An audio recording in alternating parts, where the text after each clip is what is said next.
নজর রাখবো এবার ফরাক্কায় বিডিও অফিসে তাণ্ডবে এফআইআরের নির্দেশ। বিধায়ক মনিরুল ইসলামের বিরুদ্ধে এফআইআরের নির্দেশ। আজ বিকেল 5টার মধ্যে এফআইআর করে সিইও কে রিপোর্ট। আরো ডিটেল আপডেট নেব এই বিষয়ে। অভিজিৎ রয়েছে আমার সঙ্গে। অভিজিতের কাছে আসবো, তবে তার আগে আরো একবার জানাই, ফরাক্কায় বিডিও অফিসে তাণ্ডবে এফআইআর এর নির্দেশ। বিধায়ক মনিরুল ইসলামের বিরুদ্ধে এফআইআর এর নির্দেশ দেওয়া হয়েছে। মুর্শিদাবাদের ডিও কে এফআইআর এর নির্দেশ দেওয়া হয়েছে কমিশনের তরফ থেকে। 14 জানুয়ারির এই ঘটনা। ফরাক্কার বিডিও অফিসে রীতিমতো ভাঙচুর চলে এবং হিয়ারিং এ হয়রানির অভিযোগে রীতিমতো তাণ্ডব, ভাঙচুর আর বিধায়কের উপস্থিতিতেই ভাঙচুরের অভিযোগ ওঠে। সেই ঘটনায় এফআইআর এর নির্দেশ দেওয়া হয়েছে এবং 4:48 এই মুহূর্তে 5টার মধ্যে আজ বিকেল 5টার মধ্যে এফআইআর করে সিইও কে রিপোর্ট। আরো ডিটেল আপডেট নেব, তবে তার আগে আরো একবার জানাই, মুর্শিদাবাদের ডিও কে এফআইআর এর নির্দেশ দেওয়া হয়েছে কমিশনের তরফ থেকে। 14 জানুয়ারির এই ঘটনা, যেখানে ফরাক্কার বিডিও অফিসে রীতিমতো ভাঙচুর চলে, হিয়ারিং এ হয়রানির অভিযোগে তাণ্ডব, ভাঙচুর এবং বিধায়কের উপস্থিতিতেই ভাঙচুরের অভিযোগ।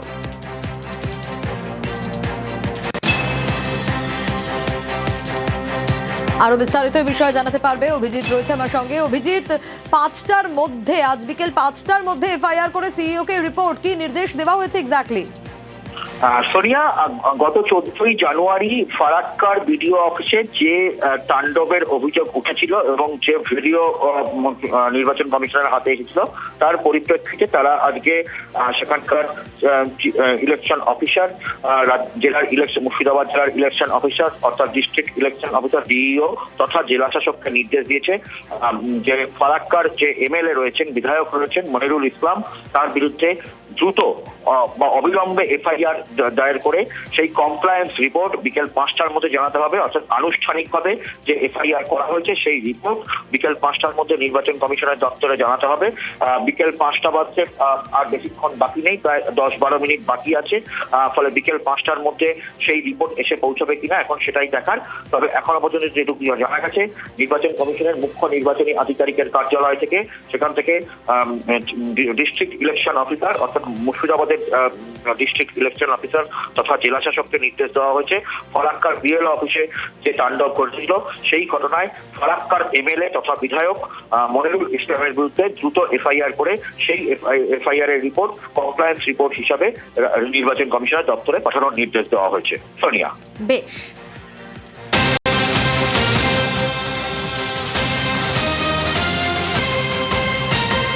আর এই মুহূর্তে নজর রাখতে হচ্ছে শুনানি কেন্দ্রে আক্রান্ত তৃণমূল নেতা কর্মী। হ্যাঁ, অভিযোগ এমনটাই, তৃণমূল কর্মীদের মারধরের অভিযোগ বিজেপির বিরুদ্ধে। ঘটনা আপনাদের যে ছবি দেখাচ্ছি, Asansol old station high school, সেখানে শুনানি চলছিল আর সেখানে এই উত্তেজনার পরিস্থিতি তৈরি হয়, গাড়ি ভাঙচুরের অভিযোগ। এই মুহূর্তে ঠিক কি পরিস্থিতি? দীপক রয়েছে আমার সঙ্গে। দীপক, এখন কি অবস্থা? এই ঘটনার সূত্রপাত কোন জায়গা থেকে, ঠিক কি অভিযোগ? দেখো, তৃণমূলের অভিযোগ হচ্ছে কি, যেইভাবে শুনানি কেন্দ্রে বিজেপি লোকজন বাইরে থেকে নিয়ে এসে গাড়িতে করে এবং সেইখানে যখন তার ব্যবস্থা দেখতে তৃণমূল কর্মীরা যায়, তখনই তাদের উপরে হামলা চালায় বিজেপির বহিরাগত বিজেপি কর্মী সমর্থকরা। শুধুমাত্র হামলা চালানো হয় না, মারধর করা হয়, তার হাত থেকে রক্ত বার করে দেওয়া হয় এবং তাকে ছেলে মারধর করা হয়, এমনটাই অভিযোগ তৃণমূলের পক্ষ থেকে। ঘটনার প্রতিবাদে আসানসোলে জিটি রোড অবরোধ করে দীর্ঘক্ষণ বিক্ষোভ দেখায় এবং উত্তেজিত জনতা, যারা স্থানীয় ব্যক্তিরা ছিল, যে গাড়িতে করে বিজেপি কর্মীরা বহিরাগত নিয়ে এসেছিল, সেই গাড়িতে ভাঙচুর চালায় এবং তারা দীর্ঘক্ষণ অবরোধ করে বিক্ষোভ দেখায়। যে বিজেপি কর্মীরা এই তৃণমূল কর্মীদের উপর হামলা চালিয়েছে, তাদের গ্রেফতারের দাবিতে এই মুহূর্তে পুলিশি হস্তক্ষেপে অবরোধ উঠে গেল, কিন্তু এখনো আসানসোল দক্ষিণ ধারে বিক্ষোভ চলছে তৃণমূল কর্মীদের। বেশ।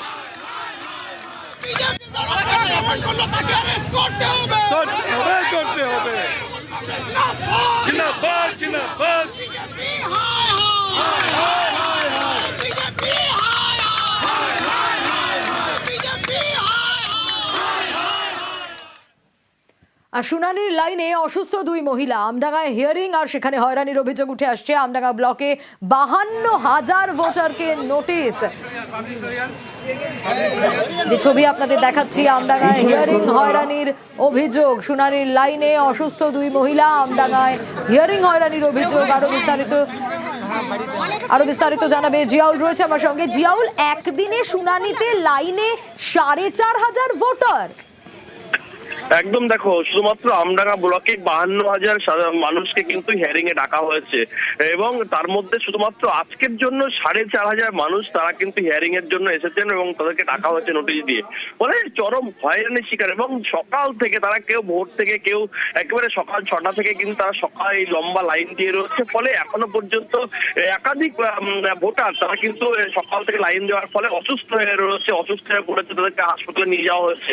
দুজন মহিলার অবস্থা কিন্তু আশঙ্কাজনক, তাদেরকে হাসপাতালে ভর্তি করা হচ্ছে। কিন্তু যেভাবে হয়রানি করা হচ্ছে, দিনে দিনে প্রায় ৪,৫০০ মানুষকে হয়রানি করা হচ্ছে, কিন্তু যে পরিমাণে শুনানি কেন্দ্র সেটা কিন্তু হচ্ছে না। ফলে মানুষের একটা চরম হয়রানি, দীর্ঘ সময় ধরে লাইনে থাকতে হচ্ছে, ফলে চরম হয়রানির শিকার হচ্ছে, এমনটাও কিন্তু জানাচ্ছেন ভোটাররা।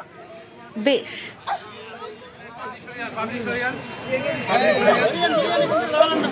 বিশেষ ঘোষণা। শুনানির লাইনে অসুস্থ প্রৌঢ়া। হাওড়ার জগৎবল্লভপুরে শুনানির লাইনে অসুস্থ, প্রায় ঘন্টা দুয়েক হিয়ারিং এর লাইনে অপেক্ষা করতে হয়। দীর্ঘক্ষণ শুনানি লাইনে দাঁড়িয়ে অসুস্থ হয়ে পড়েন প্রৌঢ়া। সন্তু রয়েছে আমার সঙ্গে। সন্তু কাছে যাব, তবে তার আগে আরো একবার জানাই, শুনানির লাইন আর সেই লাইন দীর্ঘ লাইন। প্রৌঢ়া দাঁড়িয়েই অসুস্থ হয়ে পড়েন দীর্ঘক্ষণ। জগৎবল্লভপুরে এই শুনানির লাইনে অসুস্থ হওয়ার অভিযোগ এবং প্রায় ঘন্টা দুয়েক হিয়ারিং এর লাইনে অপেক্ষা করতে হয়। দীর্ঘক্ষণ শুনানি লাইনে দাঁড়িয়ে প্রৌঢ়া অসুস্থ হয়ে পড়ে বলে অভিযোগ। তাকে গ্রামীণ হাসপাতালে ভর্তি করা হয়, জগৎবল্লভপুর গ্রামীণ হাসপাতালে ভর্তি করা হয় এই প্রৌঢ়াকে।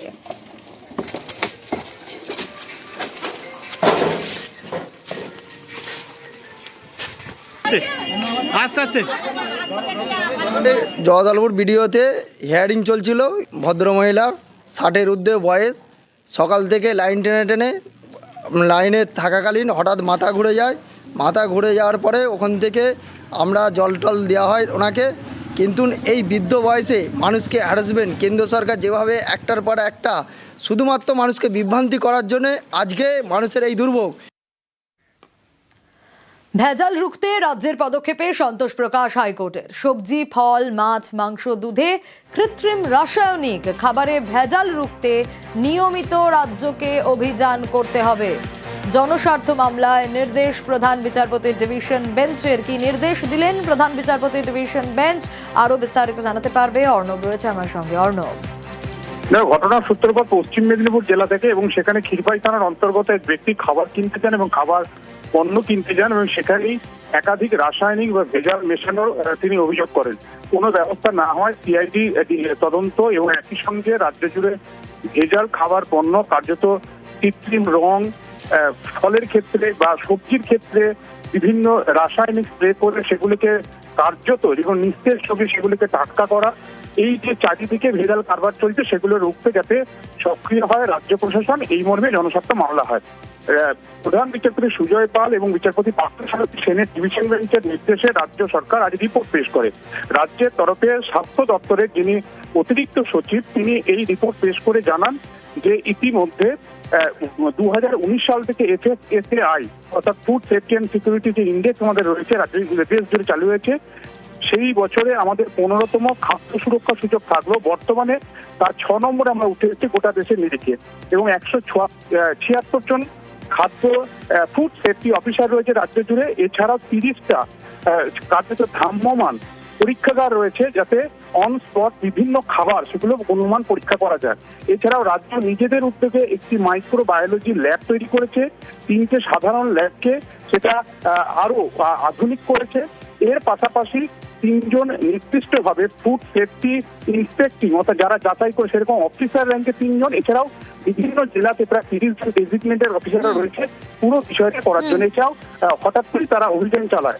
রাজ্যের এই পদক্ষেপে সন্তুষ্ট কলকাতা হাইকোর্ট। এই পদক্ষেপ জারি রাখা, একই সঙ্গে যদি কোনো শূন্য পদ থাকে খাদ্য অফিসার নিয়োগের ক্ষেত্রে সেটা যাতে করা হয় অর্থাৎ ফুড সেফটি অফিসারের ক্ষেত্রে, সেই মর্মেও আজ পর্যবেক্ষণ বা নির্দেশন করেছে প্রধান বিচারপতি ডিভিশন বেঞ্চ। বেশ।